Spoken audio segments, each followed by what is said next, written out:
اللہ تعالیٰ کا ذکر کرنے سے انسان کو ہر طرح کی حفاظت ملتی ہے۔ جابر بن عبداللہ سے روایت ہے کہ آپ صلی اللہ علیہ وآلہ وسلم نے فرمایا کہ جب رات کا آغاز ہو یا جب شام ہو جائے تو اپنے بچوں کو روک لو، ان کو گھر سے باہر نہ نکلنے دو، اپنے گھر کی کھڑکیاں اور دروازے بند کر لو، کیونکہ شام کے بعد شیاطین فضا میں پھیل جاتے ہیں۔ اس رات کے وقت اس پہر میں اللہ کا نام لو، کیونکہ شیطان بند دروازے نہیں کھول سکتا۔ رات کے اس وقت اللہ سے شیطان کی پناہ مانگو۔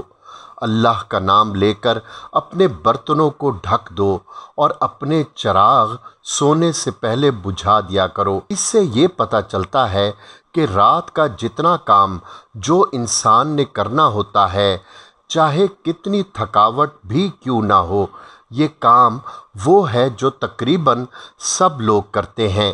ہر کام کرنے سے پہلے ان سب چیزوں پر بسم اللہ پڑھنی چاہیے۔ رات کو سوتے وقت اپنے برتنوں کو ڈھانپ کر رکھیں اور کوشش کریں کہ گندے برتن رکھ کر نہ سوئیں، کیونکہ گندی چیزوں پر بھی شیطان آتا ہے۔ اپنے گھر کو صاف رکھا کریں اور سونے سے پہلے یہ لازمی دیکھ لیا کریں کہ گھر صاف ہو۔ احتیاط کیا کریں، اپنے ارد گرد کی جگہ کو صاف رکھا کریں، اس سے شیطان بھاگے گا۔ گندی اور پلیت جگہوں پر شیطان کا حملہ زیادہ ہوتا ہے۔ ہم نے مسلمان ہونے کی حیثیت سے شیطان کے وسوسوں اور شیطانی کاموں سے بچنا ہے، اپنے آپ کو برائی سے بچانا ہے اور اللہ کے راستے پر چلنا ہے۔ اسی میں ہمارے لیے بہتری ہے اور دنیا اور آخرت کی بھلائی ہے۔ جب سے بولتی تصویریں آئی ہیں، کہانی، کردار اور شخصیات کو پرکھنے کا مہذب عدسہ ہر کسی کے ہاتھ آ گیا ہے۔ 3 متحرک کردار، 3 متحرک سائے اور 3 تیرا کا جھگڑا۔ بڑے گھر میں 3 بڑوں کی ملاقات، بات کیا ہوئی نہیں معلوم، تاہم اس کے بعد کے واقعات، قید خانے میں اہم ملاقات، MQM کے اظہار اور باپ پارٹی کے اعتراضات، سب حال سنا رہے ہیں۔ نامور خاتون کالم نگار آسمہ شیرازی اپنے ایک کالم میں لکھتی ہیں کہ کردار گنگے ہو بھی جائیں تو تصویریں بول دیتی ہیں۔ زمانہ بلا کی نظر رکھتا ہے، چہرے، مہرے، چال ڈھال اور رنگت بتا دیتی ہے کہ کہانی کیا ہے۔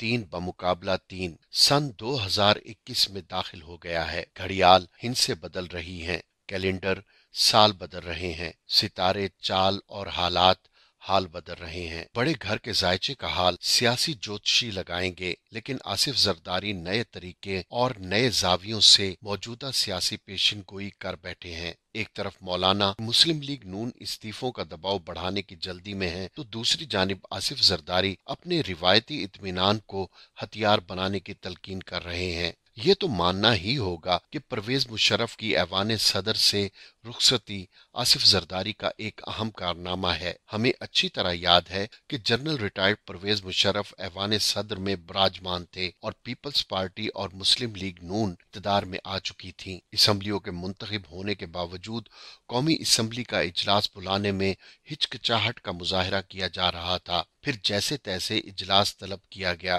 وزیر اعظم کا انتخاب ہوا اور پھر صدر مملکت کے انتخاب کی باری تھی۔